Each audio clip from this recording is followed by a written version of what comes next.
Magsisimula ang ating kwento sa pinakahuling palapag ng isang tower. Doon ay naghihintay ang final boss sa kung sino mang hunter ang makarating sa kanyang harapan. Para sa kanya ay mga laruan lamang ang mga hunter na pumapasok.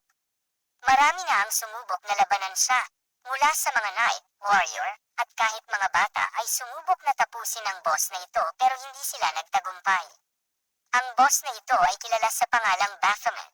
Ang tanging nagpapasaya lamang sa kanya ay sa tuwing may bumibisita sa kanyang mga laruan, at ito ay ang mga hunter. Pero ito rin ang mga pagkakataong nalulungkot siya sa kadahilanang masyadong mahihina ang nakakalaban niyang mga laruan. Ang pintuan na nasa harapan niya ay hindi bumubukas para sa kanya. Bumubukas lang ito kapag may papasok na hunter.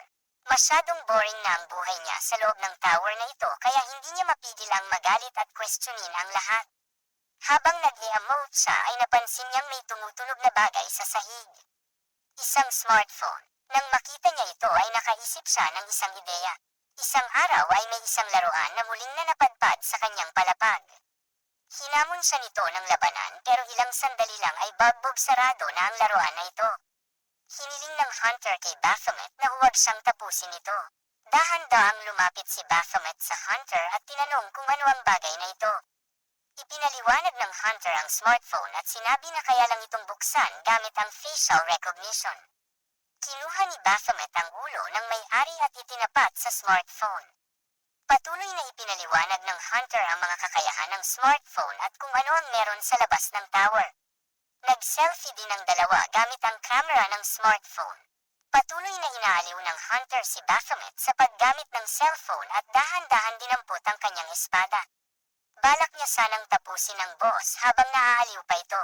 Pero alam na lahat ito ni Baphomet kaya naputol ang kamay ng hunter nang inatake niya si Baphomet. Ginamit ni Baphomet na pampalipas oras ang cellphone at marami siyang nalaman tungkol sa mga tao sa labas. Iniisa-isa niya din ang ibang mga gamit ng mga hunter at doon ay nakita niya ang mga buhay na iniwan ng mga tinuturing niyang laruan. At dahil nagkaroon siya ng kaalaman tungkol sa buhay sa labas ay ito rin ang dahilan kung bakit mas lalong sumidhi ang kagustuhan niyang makalabas. Nalaman din niya na sa buhay ng mga tao, may pinaniniwalaan sila na kung tawagin ay Diyos. Sinabi ni Baphomet sa sarili na kung meron na talagang Diyos, ay baka pagbigyan din ng kanyang panalangin na sana ay makalabas siya. Habang nag-iisip ay narinig niya ang sirena ng tower, hudyat ito na may paparating na namang laruan sa kanyang palapag. Pero hindi na siya umaasa sa magandang laban dahil alam niya na masisira lang itong muli. Pumasok na sa kanyang kwarto ang isang matipunong lalaki na maputi ang buhok. Hindi na nagsayang pa ng oras ang hunter at agad na inatake si Baphomet. Naiiwasan niya ang mga atake ni Baphomet at nagkakaroon pa ng pagkakataon na umatake ito. Gumagamit ng asul na apoy ang hunter na ito at napapa-atras si Baphomet sa kanya. Sa isip ni Baphomet ay ibang klase ang laruan na kaharap niya ngayon. Ito ang laruan na matagal na niyang hinihintay. Patuloy na naglaban ang dalawa at nagseryoso na din si Baphomet. Nakakasabay ang hunter sa mga galaw at atake pero ito ang gusto ni Baphomet. Ang siya ay maaliw ng tinuturing niyang laruan. Nagpapalabas ng malakas na skill si Baphomet pero naiiwasan ito ng hunter. Masyadong nagpapakasaya si Baphomet pero sa hindi inaasahan ay natamaan siya ng isang atake ng hunter. Sa isip ni Baphomet ay masaya siya na nakalaban niya ang laruan na ito pero bakit ang pakiramdam niya ay naiinggit siya sa taong ito. Biglang nagbago ang anyo ni Baphomet na tanda na siniseryoso na niya ang laban at ang kaharap niya ngayon ay hindi pwedeng maliitin. Sinalubong niya ang hunter ng sobrang bilis na atake. Pero kahit siniseryoso na ni Baphomet ang laban ay tila naiiwasan lang ng hunter ang kanyang mga atake. Hindi siya makapaniwala, tila natatalo siya sa labanan na ito. Siya na si Baphomet ay natatalo sa isang laruan. Ginamit na niya ang lahat ng mga sandatang nakuha niya sa mga nakalaban pero walang silbi ito sa harap ng hunter. Sa isip niya, ang laruan na kalaban niya ngayon ay tatalunin siya. Naputol ang isang kamay ni Baphomet sa ataking ginawa ng hunter. Pero iba ang tumatakbo sa isip ni Baphomet. Naiinggit siya sa taong kaharap niya. Gusto niya rin na maging malaya at malakas katulad ng taong nasa harap niya.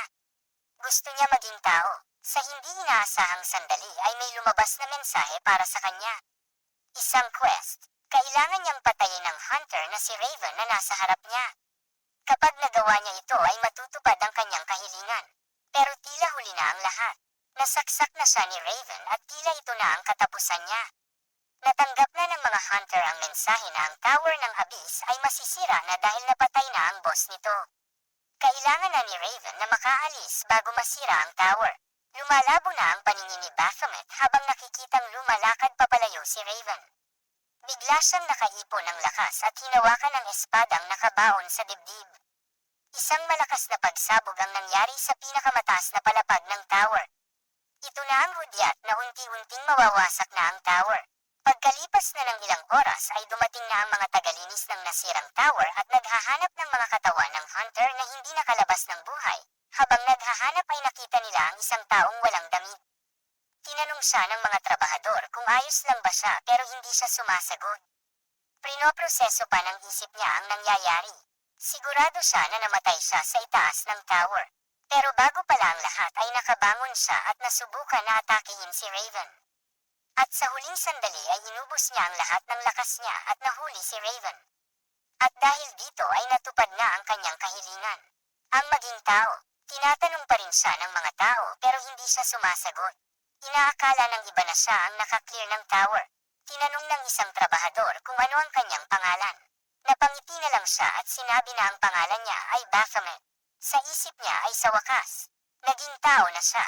Ano kaya ang naghihintay sa kanya sa mundo ng mga tao? Ang mundong kinakatayuan nila ay puno ng mga hunters. Ito ang mga taong nakikipaglaban sa mga monsters na nasa loob ng mga gates at tower. Hindi pa gaano kahalaga ang mga hunters noon pero dahil sa isang insidente ay kinailangan ng mga tao ang tulong ng hunters. Ang insidenteng ito ay ang Great Shock. Ito ang biglaang pag-usbong ng mga tower at gates sa iba't ibang lugar ng sabay. Halos isa sa 3 tao ang namatay sa insidenteng yun. Kaya kinailangan ng mga tao ang tulong ng mga hunters. Si Baphomet, na boss ng Tower of Abyss, ay marami nang napatay na mga hunter. Pero dahil nasa kagustuhan niya na maging tao, ay ibinigay ang kanyang kahilingan ng mas nakakataas. Pagkatapos niyang maging isang tao ay inakala ng iba na siya mismo ang nakaklear sa Tower of Abyss. Dahil dito ay maraming tao ang gustong makita ang kanyang lakas. Pero pagkatapos siyang iharap sa isang monster ay nalaman ng lahat na wala siyang kalaban-laban dito. Binansagan siyang Scammer of the Century. Siya na galing sa pagiging boss ng tower, ngayon ay isa na rin lamang siyang trabahador. Sa lugar na kung saan ay puro trabahador ang kanyang kasama, siya ang pinaka-iginagalang. Isang araw ay may bagong sultan na sumali sa kanilang trabaho. Pinakilala at nilaibat ng manager ang baguhan sa kanilang minahan. Ang minahan na ito ay dating tower din na naklear ng ibang hunter. Ang trabaho nila ay magmina na kung anumang mga mahalagang bagay na nasa tower lang makikita. May mga hunter din na sama-sama sa kanila para sa kaligtasan ng mga Menero dahil minsan ay may natitirang mga monster pa sa mga ruins na ito. Habang nag-uusap ang dalaw ay may sumigaw na magbigay daan. Dadaan daw ang kanilang boss. Ito ay walang iba kung hindi si Baphomet. Tinanong ng baguhan kung sino daw ang mga taong yon. Sinabi ng manager na huwag makipaghalubilo sa mga taong yon dahil sila ang mga taong nambabuli sa hindi nila gusto, lalo na ang taong yon. Ang tinutukoy niya ay si Baphomet. Wala din silang magawa dahil ang head ng operasyon ay gusto si Baphomet na trabahador. Si Baphomet ay isang tahimik na trabahador lamang at hindi nagsasalita pero iginagalang siya ng kanyang mga kasama. Habang nagbibigay ng sahod ay hindi maiwasan nilang tananjin si Baphomet kung saan niya pinapadala ang kanyang pera at bakit parating walang natitira sa kanya. Sinampal ng isang lalaki ang nagtanong. Pinagalitan niya ito at sinabi na magkukwento lang ang boss nila tungkol dito sa tamang panahon kaya huwag itong tanungin. Hindi na makapagpigil si Baphomet sa mga naririnig at nakikita niya sa kanyang paligid. Napasigaw na lang si Baphomet sa inis. Sa isip niya, lahat ng perang kinikita niya ay pinapadala niya sa peking doktor. Ito ang doktor na nagligtas sa kanya sa bingit ng kamatayan pagkatapos siyang ipalaban sa isang monster. Dahil wala siyang pambayad sa pampagamot ay inalok siya ng doktor na magbayad siya gamit ang kanyang katawan. At dahil doon ay naging trabahador siya sa isang minahan. Unang araw niya sa trabaho ay nabuli siya agad dahil sa kanyang estado at bansag na scammer. Sa una ay hinahayaan niya lang ang mga ito pero dumating ang oras na hindi na siya nakapagpigil at pinaggugulpi na niya lahat ito. Marami din ang naghamon sa kanya na makipaglaban pero pinapabagsak niya lang ang mga ito. At dahil sa mga pangyayaring yun ay unti-unting lumapit ang mga tao sa kanya at tinawag siya na boss. Inaakala ng karamihan na ang grupo niya ay mga gangster na nambubuli lamang pero walang katotohanan ang mga ito. Sa kabilang dako naman ng minahan ay biglang may nagpakitang monster. Muntik nang mabiktima ang baguhan pero mabuti na lang ay merong mga hunter na nakabantay. Sinabihan ng babaeng hunter ang baguhan na huwag munang pumunta sa mga ganitong lugar dahil hindi pa ito cleared at maaaring may mga monster pa. Nagpasalamat ang baguhan sa mga hunter. Nakita ito ni Baphomet at naalala ang dahilan kung bakit gusto niya maging tao. At ito ay maging isang tao na malakas. Katulad ni Raven, habang nag-iisip ay napansin ito ng isang kasama niya at sinabi na mas kahanga-hanga pa rin daw siya kaysa sa mga hunter. Nabigla si Baphomet sa narinig niya. Sinabi din ng ibang kasama niya na kung hindi sila na-awaken bilang mga hunter ay kakayanin nila sa santukan ang mga ito. At marami pa silang sinasabi na makakagaan sa loob ng boss nila. Napangiti na lang si Baphomet sa mga naririnig sa kasamahan. Pero nabigla ang mga kasama niya dahil ngumiti siya. Kahit siya ay nagulat din dahil nakangiti siya. Tinanong siya ng mga kasama niya kung bakit siya nakangiti. Sinabi lang niya na nakakatuwa daw kasi ang mga pinagsasabi nila. Nang marinig nila ito ay tinanong nila agad ang kanilang boss kung sino ang pinaka nakakatuwa sa kanila. Sa pagkakataon yun ay nadama muli ni Baphomet ang pakiramdam noong nakikipaglaro pa siya sa mga laruan niya sa tower. Ang pakiramdam ng kaligayahan. Pero ang pinagkaiba lang ay nararamdaman niya na hindi na kailangan makipaglaban. Dahil ngayon ay isa na siyang tao. At kahit wala siyang kapangyarihan ay kaya niya maging masaya. Tinanong siya ng isang kasamahan kung ano ang kanyang tunay na pangalan. Sinabi niya na meron siyang pangalan dati pero hindi na niya ginagamit ngayon. Sinabi ng kasama niya na baka gusto niya daw gamitin ang kanyang pangalan. Binigay daw ito ng kanyang mga magulang pero hindi niya ito ginagamit. Baka matuwa pa ang kanyang mga magulang kapag nalaman na ginagamit ang kanyang pangalan ng isang gwapo at matipunong lalaking katulad niya. Tinanong ni Baphomet ang kasama kung ano nga ba ang pangalan niya. Sinabi ng kasama niya na ilang beses na niya itong sinabi. Ang pangalan niya ay Chuck. Pero bago pa matapos ang sinasabi ng kasama niya ay may biglaang napakalakas na pagsabog. Saglit na nawala ng malay si Baphomet at pagkagising niya ay puno ng apoy ang paligid. Hindi niya naiintindihan ang mga nangyayari. Nasusunog ang iba niyang kasamahan at sa kasamaang palad ay wala na ring buhay ang kinakausap niya. Hindi maintindihan ni Baphomet ang nararamdaman. Sa isip niya ay nasira na namang muli ang mga laruan na nagpapaligaya sa kanya. Nagsisimula pa lang siyang sumaya sa pagiging tao niya. Sobrang galit siya sa kung sino man ang may kagagawa nito. Napasigaw siya at hinanap kung sino man ang may gawa nito. Biglang nakatanggap si Baphomet ng isang mensahe. Isang hidden quest. Lumabas ito dahil nakaramdam ng galit si Baphomet sa pagkawala ng mga kasama niya. Kapag nagawa niya ito ay makukuha niya ang kapangyarihang inaasam. Sa kabilang sulok ng minahan ay nakikipaglaban ang dalawang hunter. Ang kalaban nila ay walang iba kung hindi ang baguhang trabahador. Ang baguhan pala ay isang hunter na nagpapanggap na mahina para magnakaw sa mga minahan. Sinabi ng lalaking hunter na kailangan nilang tumakas sa minahan na ito. Isang B-rank hunter ang kalaban nila kaya wala silang laban dito. Pero bago pa makagalaw ang lalaki ay agad na siyang inatake ng kalaban at nawalan agad ito ng buhay. Sinubukang gumanti ng babaeng hunter pero sa isang iglap lang ay napuruhan agad siya ng kalaban. Pinalabas na ng magnanakaw na hunter ang iba niyang kasamahan gamit ang kanilang portal. Dinukot na nila ang babae at planong ibenta sa mataas na halaga. Ninakaw na rin nila ang ibang mahalagang bagay sa minahan. Habang papaalis na ang mga magnanakaw ay hindi nila napansin na may sumusunod sa kanila. Kinuha niya ang isang punyal na nakatusok sa lupa. Dahil hindi sa kanya ang punyal na ito, walang silbi dapat ito sa kanya pero sa hindi maipaliwanag na kadahilanan ay nag-error ang kanyang system at sinasabi na na-activate ang kanyang skill na weapon theft.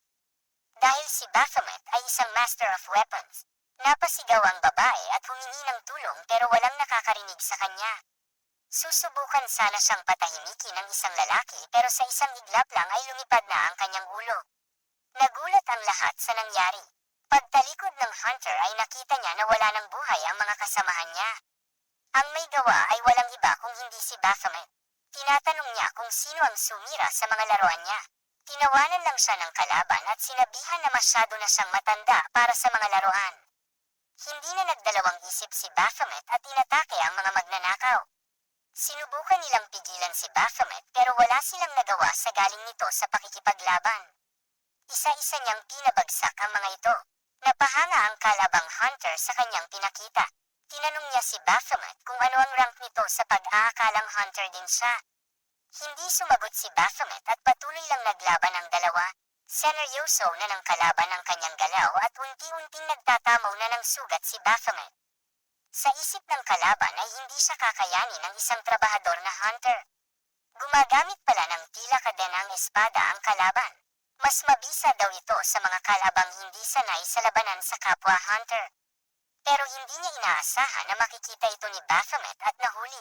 Dahil sa pagderyugo ay nag-activate din ang isang passive skill ni Baphomet. Ang outburst, ang lahat na kakayahan niya ay tataas ng 15%. Hindi makapaniwala ang kalaban. Hindi daw ito patas. Napabagsak siya sa isang suntok lang. Inatake siyang muli ni Baphomet pero naiwasan niya ito. Akala niya ay makakaligtas na siya pero nang humarap na siya ay kakaiba ang kanyang naramdaman. Hindi tao ang kanyang kalaban. Pinutol ni Baphomet ang kanang braso niya. Para daw ito sa taong parating nasa unahan. Sinunod niya ang kaliwang braso. Para daw ito sa taong parating tahimik lang. Pinutol niya ang kaliwang binti nito. Para naman daw ito sa mataba na parating may dalang pagkain. Nagmamakaawa na ang kalaban pero hindi niya ito pinansin. At ang huling binti nito ay para kay Chong Yin-woo. At ang huli ay ang kanyang buhay. Kabayaran nito dahil ginalit niya. Ginalit niya ang nag-iisang Baphomet. Ano na kaya ang gagawin ni Baphomet matapos ang mga pangyayaring ito? Mamumuhay pa kaya siya na parang normal na tao?